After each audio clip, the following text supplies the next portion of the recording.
Good morning, everyone. So good to see all of you here this morning. And welcome to our celebration of the Solemnity of Mary, the Mother of God. And on that note, happy Mother's Day. Yes. You thought I was going to say New Year's. I know, yes. We don't get to celebrate Mother's Day on a Sunday very often because this feast moves around, as you well know, in relation to Christmas. So it's so good to be here. And it's good to see you here this morning. I have to say I'm a little surprised at, how few there are of you here this morning. I suppose the rest of the crowd is, hopefully they're watching online. Not that it counts or anything, but anyhow, so it's good to be here. You get a phone call and the person on the other end says, I need to talk to you. Okay, talk. No, I need to talk to you face to face. And your reaction is, uh-oh, what's going on? It must be important, it must be serious, right? When someone says they want to talk to you face to face, you just know that those kind of conversations, well, you want to be able to see that person's face. You want to be able to get the tone of voice that an email or a text message or even a written letter just can't convey. Seeing their face, hearing the tone of their voice gives you an understanding about the message that they want to convey that helps to convey it in a very different kind of way. Helps you to understand what that person wants you to hear and know. We look at the first reading from the book of Numbers, one of the books of the law of the covenant. Moses is offering something to the people that might not seem to make much sense on this day as we celebrate the Solemnity of Mary, the Mother of God.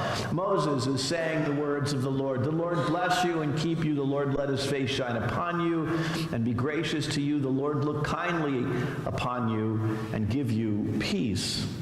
You might wonder why this reading on this feast, why this blessing from God, why this looking upon the face of God. Because for us as sinners, for those of us who are sinners, that's something daunting, looking into the face of God. Even for the ancient Jews, they believed that to see the face of God meant certain death. You know, I think of a young person who, anybody for that matter, who has done something that might be wrong or bad or even sinful, hanging his or her head in shame, because I don't want to see you. I don't want you to see me. I don't want to look into your face. And so many times, that's exactly how we approach God. We don't want to be seen. We don't want him to see us.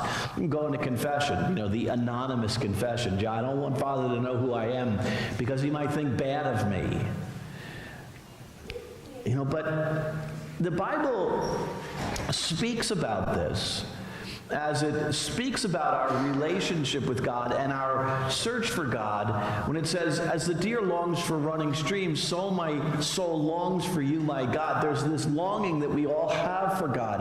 But the truth really is that real biblical faith is just the opposite. It's not just about our search for God, but as the psalm says, Lord, you know me and you search me. It's about God's looking and searching for us. Sadly, so many of us, and especially as Catholics, have a deist attitude about our faith. A deist. We're deists. Then what that means is that we see God as something outside of ourselves. God is a creative power, fundamentally separated. He's out there, I'm here, God's there, and the two never come together. And it's because of that, and it's no wonder, that we might approach God or refrain from approaching God because of shame, doubt, even fear. We fear looking upon the face of God. We fear God's look upon us because we have this belief that should God see me for who I really am, indeed I might actually die. But that's not biblical faith. That's not what the Bible offers us in our relationship with God. The Bible offers us God's knowledge. God wants to know us. In fact, God indeed does search for us. God indeed does make his face to shine upon us. So if the blessing that Moses speaks of in that book of Numbers is right, then indeed the look of God brings to our lives joy and peace. In fact, the face of God does not mean death at all, at least not death in a physical sense, but rather what it means for us is, and once we look upon God's face and he looks upon us, our lives are changed. They have to be. We can never be the same once we see the face of God. So think about it this way, as someone who loves you or who you love. When you look upon that face of the person who loves you, what do you see? Certainly not condemnation, but you see a knowing, penetrating, benign kind of love. That's the look of God. That's the face of God, not the look of oppression or shame or fear. And so why is this important today? Why on this feast of the solemnity of Mary, the Mother of God, is this face of God so important for us? Well, God's face, the essence of God, becomes for us today that of an infant, a baby, a child. And think about looking into the face of an infant. There's no condemnation. There's no shame. There's no fear. You know, you look into a child's face, and you look with a delight that brings joy and peace. And in fact, isn't it easier even to look into the eyes of an infant than sometimes it is to look into the eyes of another adult?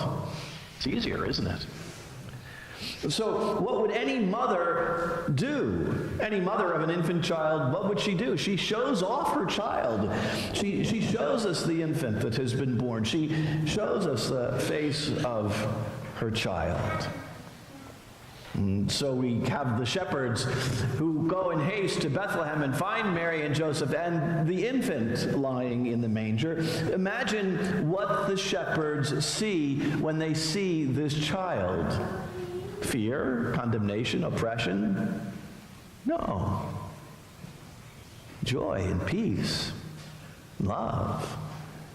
Imagine yourself being one of those shepherds in Bethlehem that day, looking into the face of that child. What do you see? How do you react? Well, like the shepherds, they return glorifying and praising God for all they had heard and seen. You know, we can't help, if we're honest with ourselves, reacting exactly the same way in the face of that child. Look at what God has done for us. He's given us a means to look upon his face without shame. He gives us a blessing and not condemnation. He fills us with peace and joy, not fear. You see, that's because this child is indeed our heart's one desire. This child comes to us, bringing us renewed confidence. This child is calling us to follow him, to live our lives like his in service for others. And that, brothers and sisters, is hope. So I continue to pray for you during this Christmas season and on this Mother's Day, that your hope in this child, this infant, Jesus, might be the anchor of your soul, bringing you peace and joy as you gaze upon his face.